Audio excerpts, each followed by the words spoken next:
Bonsoir Anissé. Bonsoir Nathalie. Ça, c'est une nouvelle tendance qui peut faire mouche. Les téléphones portables qui se transforment en ordinateurs. Mais c'est génial. Oui, parce que les téléphones portables sont de plus en plus performants. Bien sûr. Leurs écrans sont de plus en plus grands, mais pas assez grands, pas encore assez grands. Et surtout, on les a toujours avec soi, contrairement à l'ordinateur portable. Donc regardez, on a un téléphone portable et on le met dans un petit dock, une petite station d'accueil. Et qu'est-ce qu'on obtient à la fin? On obtient un véritable ordinateur portable avec une souris, un pavé tactile et un grand écran. Là, ça va encore plus loin. C'est un téléphone portable que l'on met dans une coque qui le transforme après en tablette. Et cette tablette-là, si on la connecte à un clavier, on a un ordinateur portable. Donc les téléphones portables sont suffisamment performants aujourd'hui pour pouvoir gérer de très grands écrans, gérer aussi des claviers et des souris. Et les constructeurs en profitent pour faire ces appareils un peu mutants qui se transforment à la fois en tablette, en téléphone portable et en ordinateur portable carrément. Alors moi j'ai un petit côté à l'ancienne, j'ai un vieux téléphone, je fais comment? Et bien justement, il y en a qui travaille là-dessus aussi, parce que ça, il faut acheter le dernier appareil de chez Asus ou de chez Motorola, comme on vient de voir.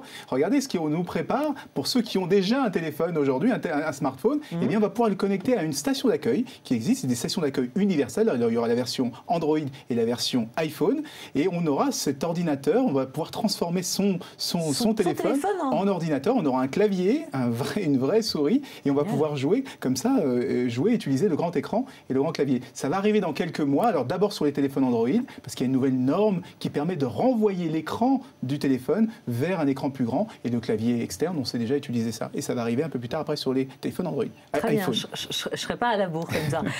Alors en plus, on peut faire l'inverse, c'est-à-dire télécharger ce qu'on a dans son téléphone, dans son PC, mais en même temps, il y a tout dans le PC. Oui, mais là, c'est l'inverse, c'est qu'on peut utiliser les mêmes applications que sur son téléphone, sur son PC. Vous connaissez Angry Bird et toutes ces applications qui n'existent pas sur ordinateur. Eh bien, c'est des systèmes comme ça qui permettent de faire tourner les applications de téléphone portable sur un ordinateur. Donc ça marche dans tous les sens. Les lignes se trouvent de plus en plus entre téléphone et ordinateur. C'est-à-dire que la fusion ordinateur-téléphone mobile, ça y est là, c'est pour la prochaine fois. C'est que les prochains systèmes d'exploitation, les prochains systèmes qu'on nous prépare à la fois pour ordinateur, on le voit déjà sur macOS Lyon. On a les images là qui se transforment en système de téléphone portable. Microsoft travaille dans la même direction et Google travaille dans la même direction. Donc les prochains systèmes d'ordinateurs de bureau seront les mêmes que ceux de nos téléphones portables.